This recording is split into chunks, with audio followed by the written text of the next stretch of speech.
اللهم صل على سيدنا محمد يا رب صل وسلم دائما ابدا على حبيبي. بالکل بھی پسند سنا ہے نا, بالکل بھی پسند نہیں, پتہ نہیں بار بار دماغ ادھر جاتا ہے. دوبارہ سنا دوں چٹکلا. ایک آدمی کہیں رشتہ لینے گیا, یہ مجھے جہلم کے بعد یہ واقعہ یاد آیا, مجھے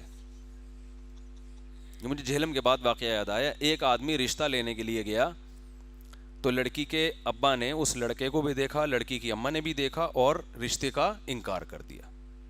بات ختم ہو گئی, بھائی آپ جا سکتے, ہم نہیں دے رہے, ٹھیک ہے. وہ گھر آ گیا, گھر پہنچائے تو لڑکی کے ابا نے فون کیا, بیٹا آپ خیریت سے گھر پہنچ گئے؟ جی میں پہنچ گیا. بیٹا آپ کو ایک بات ہم نے کہنی تھی. جی انکل. بیٹا آپ ہمیں بالکل بھی پسند نہیں آئے. اس نے کہا ٹھیک ہے انکل, جب آپ نے انکار کر دیا تو بس ٹھیک ہے. کہہ رہے نہیں, ویسے میں ایک بات بتانا چاہتا ہوں کہ آدمی کہیں سے کسی کو پسند آتا ہے نا, لیکن عجیب سی بات ہے ذرا سے بھی پسند نہیں آئے. اچھا یہ میری اہلیہ سے, وائف سے بات کر لیں. جی بات کرا دیں. بیٹا میں بھی آپ کو کہنا چاہ رہی تھی کہ جیسے آپ میرے شوہر کو بالکل پسند نہیں آئے, مجھے بھی بالکل بھی پسند نہیں آئے. وہ کہنا یار یہ کیا مذاق ہے. اچھا عجیب بات ہے, اس دن میرے ماموں گھر آئے ہوئے تھے, وہ ان کو بھی آپ بالکل بھی پسند نہیں آئے. تو وہ غصے میں نا لال پیلا ہو کے گالیاں نکالنے لگا. تو میں بھی جب جہلم گیا, میں نے تو ٹاپک کو ختم کر دیا, لیکن چٹکلے تو یار وہ تو تھوڑا سا تو ہمارا بھی حق بنتا ہے نا. ہم نے بھی 48 گھنٹے گزارے, اب ہمیں بھی تو تھوڑا سا انجوائے کرنے دیں. 48 گھنٹے ہم نے گزارے اور چیلنج کیا اور اپنی جان کا رسک لیا اور ساری چیزیں کی, اب تھوڑا سا انجوائے کرنا تو ہمارا حق بنتا ہے. تو ہم جب واپس آئے تو انجینئر صاحب کو ہمارا جانا بالکل بھی پسند بولو نہیں آیا. انہیں ہمارا کتابوں کا بورا لانا بالکل بھی پسند نہیں آیا. انہیں 6 آدمیوں کا لے جانا بالکل بھی پسند نہیں آیا. انہیں ہمارا جہاز سے جانا بالکل بھی پسند نہیں آیا. اور بھی کچھ چیزیں تھیں جو بالکل بھی پسند نہیں آئیں. ہاں رات میں کلپ اپلوڈ کروانا ان کو بالکل بھی پسند نہیں آیا. اور ان کے بقول ان کو ہمارا اترا ہوا چہرہ جو انہوں نے دعویٰ کیا ہے وہ بالکل بھی پسند نہیں آیا. اور پھر آخر میں ان کو ایسا سافٹ شکار ہاتھ سے نکل جانا بالکل بھی پسند نہیں آیا. تو آئندہ کوئی ان سے بات کرنے کے لیے جائے تو جو چیزیں ان کو بالکل بھی پسند نہیں ہیں وہ پہلے ان سے لکھوا لے,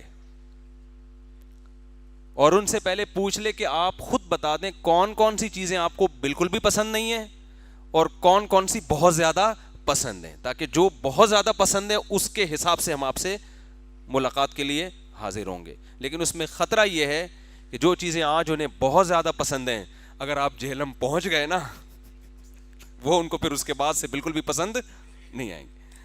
اچھا خیر یہ تو تھوڑا سا ہم انجوائے کر رہے تھے. تو اچھا نہیں ہے کسی کا مذاق اڑانا اچھا نہیں ہے, لیکن مجھے جب میں جی بات کرتا ہوں نا, اور انسان کو فخر بھی نہیں کرنا چاہیے, اور میں تو بار بار کہہ رہا ہوں بھائی یہ ہماری فتح ہی نہیں ہے, یہ تو ہمارے ساتھ صحابہ کرام کا نام لگ گیا, اکابر کا نام لگ گیا, تو ان کی لاج رکھی اللہ نے, ہماری کیا اوقات ہے.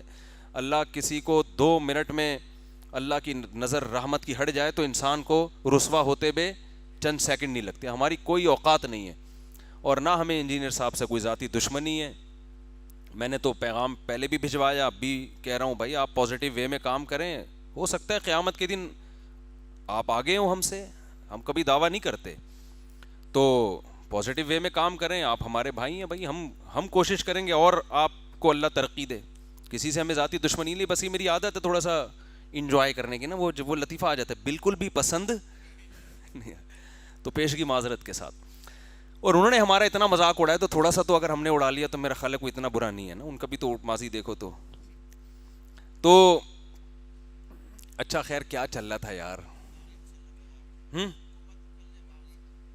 ہاں تو نبی صلی اللہ علیہ وسلم نے فرمایا سنو اور اطاعت کرو, وَلَوْ سُلِّطَ عَلَيْكُمْ, اگرچہ تم پر مسلط کا لفظ بتا رہا ہے ایسا آدمی زبردستی گن پوائنٹ پہ بغاوت کر کے حاکم بن گیا جو تمہیں بالکل بھی پسند نہیں ہے. یہاں سے یہ لفظ میرا دماغ ادھر چلا گیا تھا. اصل میں سلیتا کے لفظ میں یہ سب معنی چھپے, مسلط ہوا ہے, سلیکٹڈ نہیں ہے, زبردستی طاقت کے زور پہ آ گیا. بعض دفعہ یہ ہوتا ہے کہ آیا تو غلط ٹریک سے ہے, طاقت کے زور پر آیا, غلط ٹریک سے آیا نا, لیکن آ گیا تو اب اچھا لگ رہا ہے. بعض دفعہ ایسا بھی ہوتا ہے بھائی غلط طریقے سے آئے لیکن بندہ کیا ہے, ٹھیک ہے, لیکن نبی نے فرمایا نا بندہ بھی ٹھیک نہیں ہے. رجل حبشی اتنا خراب ہے کہ بعض دفعہ بندہ اندر سے ٹھیک نہیں ہوتا, اوپر سے لگ رہا ہوتا ہے کہ ٹھیک ہے, اوپر سے لگ رہا ہوتا ہے کہ ٹھیک ہے. تو بتایا کہ گیٹ اپ سے ہی لگ رہا ہے کہ یہ بندہ ٹھیک نہیں ہے. کیا مطلب گیٹ اپ کیا ہے؟ رجل عبد حبشی, غلام ہے حبشی, حالانکہ غلام اسلام میں حکومت کرنے کا اہل نہیں. غلام تو اپنی کسی چیز کا مالک ہی نہیں ہوتا. عبد حبشی کأن رأسہ ذبیبہ, سر اس کا کشمش کی طرح پچکا ہوا ہے, کوئی پرسنالٹی نہیں ہے سرے سے, کوئی یعنی پرسنالٹی سے بھی لگتا ہے یار اس آدمی کو وزیر اعظم ہونا چاہیے, اس کو صدر ہونا چاہیے, اس کو بادشاہ ہونا چاہیے. اس کی نہ کوئی پرسنالٹی, غلام ہے اور سر اس کا کشمش کی طرح پچکا ہوا, یعنی گیٹ اپ سے لگ رہا ہے کہ یہ بندہ میں کوئی شعور نہیں ہے اس میں. لیکن آپ نے فرمایا جب آ گیا نا اب اس کو فالو کرنا ہے, اس کے خلاف تلوار اٹھانے. اس نے غلط کیا تلوار اٹھا کے, لیکن اللہ نے اگر اس کو کامیابی دے دی ہے تو اللہ اس سے قیامت میں پوچھے گا تلوار کیوں اٹھائی. لیکن جب ایک کنٹرول اس کے ہاتھ میں آ گیا تو اب دوبارہ اس کے خلاف تلوار اٹھانے کی اجازت نہیں ہے. اس نے جو کیا وہ حساب اللہ اس سے لے گا, تمہیں اب اس کے خلاف تلوار اٹھانے کی اجازت نہیں ہے. یہ اسلام کا مزاج آپ کو سمجھا رہا ہوں میں. کیوں؟ اسلام سب سے زیادہ زور دیتا ہے اتحاد پر, خون خرابہ نہ ہو. اب ایک دفعہ جب خون خرابہ ہو گیا, غلط ہو گیا, اس خون خرابے کا انتقام لینے کے لیے دوبارہ کرو گے تو وہی کام کرو گے جو وہ کر رہا تھا. اب بتاؤ ایسا آدمی جو زبردستی مسلط ہوا ہو, قوم اس کو پسند نہ کر رہی ہو, آپ خوبصورت ہیں اور آپ کے بادشاہ سلامت اندھیرے میں نظر ہی نہیں آتے, اتنے بلیک ہیں, اور سر بھی کیا ہے کشمش کی طرح, اور ہے بھی غلام. تو غلام ہوتا ہے اس میں تو غلاموں والی عادتیں بھی ہوتی ہیں, ذرا آپ کو بالکل بھی پسند نہیں آ رہا. لیکن اسلام کہہ رہے ہے جو ہے جیسا ہے اب کیا کرو, اطاعت کرو اس کی, جائز چیزوں میں, ناجائز چیزوں میں نہیں. تو اس سے پتا چلتا ہے کہ وہ باطل پر ہے اور آپ کس پر ہیں, حق پر. لیکن اگر آپ اس کے خلاف تلوار اٹھائی آپ نے تو پھر آپ یہ نہیں کہہ سکتے اللہ حق پرستوں کا ساتھ ہے, میں حق پر ہوں, وہ غلط, وہ نماز نہیں پڑھتا, وہ تو روزے نہیں رکھتا, اور وہ شرابی ہے, اور وہ جیسے حاکموں کے حالات ہوتے ہیں نا, وہ تو 2 نمبر آئے, وہ تو یوں ہے, وہ جیسا بھی ہے. نبی نے فرمایا وَإِن ضَرَبُوا ظَهْرَكَ, اگرچہ وہ رعایا پر ظلم کر رہا ہو. یہاں تک صحابی سے فرمایا تمہاری پشت پہ کوڑے کیوں نہ مار رہا ہو. نبی نے صحابی سے فرمایا تمہاری پشت پہ کوڑے کیوں نہ مار دو, صبر کرو, آخرت میں اللہ اس سے انتقام لے گا. تو کتنا حکم ہے بھائی اس کے برداشت کرنے کا. ہاں زبان سے اس کے سامنے اس کے خلاف بولو, تبھی حدیث میں آتا ہے سب سے افضل جہاد ظالم بادشاہ کے سامنے حق بات بلند کرنا ہے. جب فیس ٹو فیس اس کے سامنے بیٹھو تو اس کو بتاؤ کہ تم کیا کر رہے ہو, غلط کر رہے ہو. یہ سب سے بہترین جہاد ہے. تلوار اٹھانے کی اجازت نہیں, اس کی اطاعت سے ہاتھ کھینچنے کی اجازت نہیں ہے, جائز چیزوں میں اس کو ماننا پڑے گا آپ کو. تو اسلام میں گورنمنٹ کے بھی بہت سارے حقوق ہیں. جہاں اسلام میں حکومت پر حق ہے نا عوام کے, کہ عوام کا خیال کرے عدل کے ساتھ, تو اسی طرح اسلام نے عوام پر بھی حکومت کے بہت سارے حقوق رکھے ہیں. تو دونوں طرف سے معاملہ زیادتی ہوتی ہے ہمارے یہاں. کوئی عالم اگر وزیر اعظم سے مل لے تو کتنی گالیاں سننے کو ملتی ہیں. حالانکہ اسلام میں کوئی بھی حاکم ہو, کسی بھی جماعت کا ہو, جب وہ وزیر اعظم بن گیا تو نبی صلی اللہ علیہ وسلم نے اس کی عزت کا حکم دیا ہے, اس کو رسوا کرنے کی اجازت نہیں دی ہے. لیکن آپ دیکھ لو حضرت مولانا طارق جمیل صاحب پہلے نواز شریف سے ملتے رہے, وہ اتنی ان کو برا بلا لوگ کہتے تھے یہ حکومت کے پٹھو, یہ یوں. پھر عمران خان سے ملے تو برا بلا کہہ رہے ہیں یوں ایسے, یہ حکومتی چمچے, معاذ اللہ, ایسے فضول قسم کی باتیں. بھائی حکومتی چمچہ وہ ہوتا ہے جو اپنے مفاد کے لیے حکمرانوں سے ملتا ہے, پیسوں کی لالچ میں, غلط گائیڈ کرنے کے لیے, اور جو حکمرانوں سے ملے ان کو ٹھیک کرنے کے لیے, تو وہ حکومتی چمچہ نہیں ہوتا. باقی حاکم کو ٹھیک کرنے کا طریقہ وہ نہیں ہے جو اپنے بچوں کو ٹھیک کرنے کا طریقہ ہے. آپ کا بچہ 10 سال میں بھی نماز نہ پڑھے, آپ کو حدیث اجازت دیتی ہے کہ آپ اس کو مار سکتے ہو. حاکم اگر نماز نہیں پڑھتا تو کسی حدیث میں نہیں ہے کہ آپ اس پہ ہاتھ اٹھا سکتے ہو, آپ اس کو گالیاں دو, آپ اس کو تھپیڑے مارنا شروع کر دو. حدیث میں آتا ہے انزل الناس منازلہم, اللہ نے جس کو جو مقام دیا ہے آپ کو اس کو وہی رسپیکٹ دینی پڑے گی, اس سے آپ عزت کے ساتھ. جیسے موسیٰ علیہ السلام فرعون کے پاس گئے ہیں تو اللہ نے کیا فرمایا, فرعون سے بڑا کوئی برا حاکم ہو سکتا ہے؟ ہمارے جتنے حکمران ہیں, وزیر اعظم ہو گیا, گورنر ہو گیا, صدر ہو گیا, بہت برے ہوں گے, کیا فرعون سے زیادہ برے ہیں؟ لیکن اللہ کلیم, اور ہم کیا موسیٰ کلیم اللہ سے زیادہ اچھے ہیں؟ ایک فیشن بن گیا ہے حکمرانوں کو گالیاں دینے کا, برا بلا کہنے کا, بے عزتی کرنے کا, یہ فیشن بن گیا ہے. اصلاح کی کوشش, اچھا ممبر پہ بڑا زبردست دھڑا دھوم توپیں, اور جب اصلاح کا موقع آتا ہے تو وہ موقع ہاتھ سے جانے دیتے ہیں. تو اس کا مطلب بھائی میں سب کی بات نہیں کر رہا, بہت سے لوگ ایسے ہیں جو لگتا ہے کہ ان کے پیش نظر اصلاح نہیں ہے. تو موسیٰ کلیم اللہ, بھائی ان سے بہتر ہم ہو نہیں سکتے, اور فرعون سے بدتر ہمارے حکمران ہو نہیں سکتے. اللہ موسیٰ کلیم اللہ کو فرعون کے پاس بھیج رہے ہیں تو کیا کہہ رہے ہیں, قولا لہ قولا لینا, نرم لہجے میں بات کرنا ہے. بہرحال بادشاہ نا, لعلہ یتذکر, شاید نصیحت حاصل کر لے. وہ تو جب انتہا ہو گئی اور وہ مارے جا رہا ہے, پھر موسیٰ علیہ السلام نے فرعون کے خلاف بد دعا کے لیے ہاتھ اٹھائے, پھر بد دعا کے لیے ہاتھ اٹھائیں کہ اللہ اس کو تباہ کر دے, اس کو رسوا کر دے اس کو. تو میں یہ عرض کر رہا تھا کہ اسلام میں جو حکومت کا کانسیپٹ ہے وہ نہیں ہے جو غیر مسلموں کے ہاں. اسلام کہتے ہیں انسانوں کی حکومت ہی نہیں ہے. حکومت کس کی ہے؟ چاہے مسلط ہو کے آئے, ظالم ہو, اس کو پھر اسلام پابند بناتا ہے کہ تم نے خدا کا قانون زمین پہ نافذ کرنا ہے, اپنا من گڑا ہوا قانون زمین پہ نافذ نہیں کرنا. اپنا قانون نہیں چلے گا تمہارا, خدا کا قانون چلے گا. تو اسلام میں پہلے سے سب چیزیں طے شدہ ہیں. شراب اللیگل ہے, پوری اسمبلی مل کے بھی لیگل نہیں کر سکتی اس کو. زنا اسلام میں کیا ہے؟ آج 2 خواتین آئیں عصر کے بعد مسئلہ پوچھنے, انہوں نے کہا کہ خاتون نے کہا میرے بھائی کا انتقال ہو گیا میری والدہ کی زندگی میں. بات آ رہی ہے سمجھ میں؟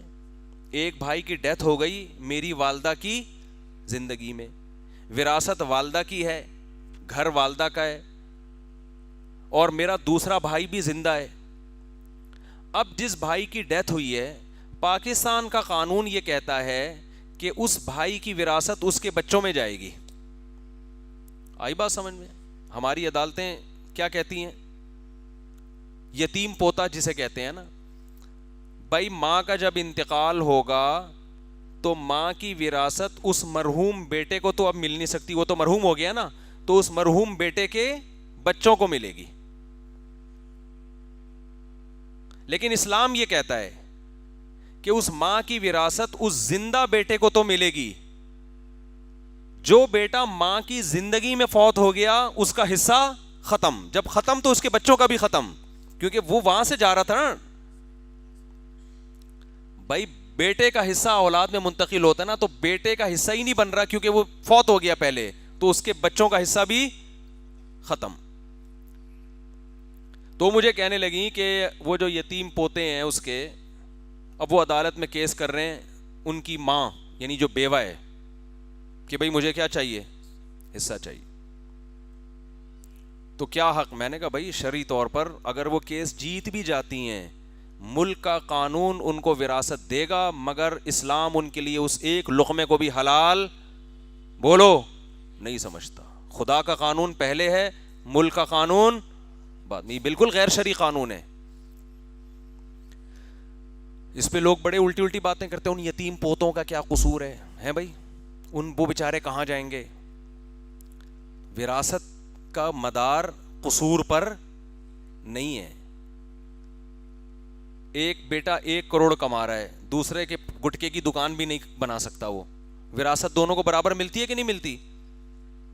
اب آپ کہیں اس بیچارے کا کیا قصور ہے, اس کو بھی اتنے مل رہے ہیں, حالانکہ وہ تو غریب ہے, اور کروڑوں والے کو تو ضرورت ہی نہیں ہے پھر بھی اتنے مل رہے ہیں. اسلام نے ایک اصول بنا دیا بھائی، قریب رشتے ہوتے ہوئے دور کے رشتے محروم. جب سگا بیٹا موجود ہے تو پوتوں کو وراثت نہیں ملتی، وہ سگا موجود ہے نا، اس کا حق مارا جا رہا ہے ایک قسم کا. باقی یتیم پوتوں کے لیے ماں جو ہے وہ وصیت کر دے، وصیت جائز ہے اس کے لیے کہ بھائی میرے ان پوتوں کا کوئی والی وارث نہیں ہے، تو زندگی میں وصیت کر دے 1/3 کے اندر کہ بھائی میرے مرنے کے بعد ان کو اتنے پیسے دے دیے، وہ وصیت کر دے، وہ جائز ہے. تو میں نے کہا یہ حلال نہیں ہوگا. لوگ یہ کر رہے ہوتے ہیں، گورنمنٹ کے لا کو فالو کر کے سمجھتے ہیں کہ ہم کیا ہو گئے، اب چونکہ حکومت کا فیصلہ ہے ہمارے لیے یہ جائز ہو گیا. عدالتی خلا میں بھی یہی ہو رہا ہے، بار بار اس کے خلاف میں بولتا ہوں. عجیب سے ابھی سفر میں تھا، ایک کیس میرے سامنے آیا لاہور میں. وہ جناب خاتون نے میاں سے شادی کی ہے اور طلاقیں ہو گئی تھی نا ان کو 3 طلاقیں، تو شاید حلالے کی نیت سے کی ہوگی، کیا کیا ہوگا. اب جب مرد سے نکاح کیا تو مرد نہیں چھوڑ رہا اس کو، کہہ رہے میری بیوی ہو. وہ کیا کر رہی ہیں، عدالت سے جا کے خلا لے رہی ہیں. کوئی بات نہیں بھائی، کورٹ سے میں خلا لے لیتی ہوں، پرانے والے کے پاس چلی جاؤں گی میں. تو ایسے کورٹ سے خلا اگر یہ اتنا آسان ہوتا ہے بھائی تو یہ تو ہر عورت کر سکتی ہے، یہ تو ہر عورت کر سکتی. اسلام نے تو دوسرا میاں درمیان میں لایا اس لیے ہے کہ اب یہ تمہارے بس میں نہیں ہے. اب تم نے جب دوسرے میاں سے شادی کرنی ہے اس کی مرضی، ورنہ تو یہ ایک عجیب سا بے شرمی والا کام بن جائے گا نا. تو اسی سے پتہ چلتا ہے کہ یہ عدالتی جو خلا ہمارے عدالتوں میں چل رہا ہے یہ بالکل اسلام کے تعلیمات کے خلاف ہے. یہ تو پورا سسٹم ہی ختم کر دیا نا. ورنہ عورت کے لیے کیا مشکل ہے، اس نے 3 طلاقیں دی ہیں، وہاں جا کے نکاح کرے، فزیکل ریلیشن ہو، ادھر عدالت سے جا کے خلا لے کے پرانے والے سے کر لے. ایسا تھوڑی ہوتا ہے. اسلام نے کہا اس نے چھوڑ دیا اب یہاں واپس نہیں جا سکتی، دوسرے سے نکاح کر کے زندگی گزارو. وہ اگر اپنی مرضی سے چھوڑ دے یا مر جائے تو ایک الگ بات ہے. تو یہ چل رہا ہے عدالتی خلا میں، اور یہ تو اسلام کا قانون ہے بھائی. آپ خلا کی ڈگریاں جج بیچارے بیٹھے ہوئے ہیں دینے کے لیے، وہ کہتے ہیں ہم لا کے پابند ہیں، ہم نہیں دیں گے تو ہماری جاب جائے گی. وہ جانے، وہ ان کی مجبوری جانے. لیکن اگر وہ عدالتی خلا کا لفافہ آپ کو پکڑا دیں گے تو عورت پہلے شوہر کے لیے یا کسی اور آدمی کے لیے بھی حلال نہیں ہوگی. اسلام میں ڈیورس کا حق اللہ نے شوہر کو دیا ہے، عدالتوں کو نہیں دیا. چند خاص صورتیں ہیں جس میں عدالت بھی ڈیورس دے سکتی ہے، وہ بہت کم ہوتی ہیں جہاں واقعی ظلم ہو رہا اور وہ گواہوں سے ثابت بھی ہو. خیر، مفتی طارق مسعود صاحب کے بیانات سننے کے لیے youtube.com/مفتی طارق مسعود کو سبسکرائب کریں، اور اگر آپ لائیو ویڈیو کو کبھی بھی مس نہیں کرنا چاہتے ہیں تو سبسکرائب کرنے کے بعد بیل آئیکن پہ کلک کرنا مت بھولیں. جزاک اللہ.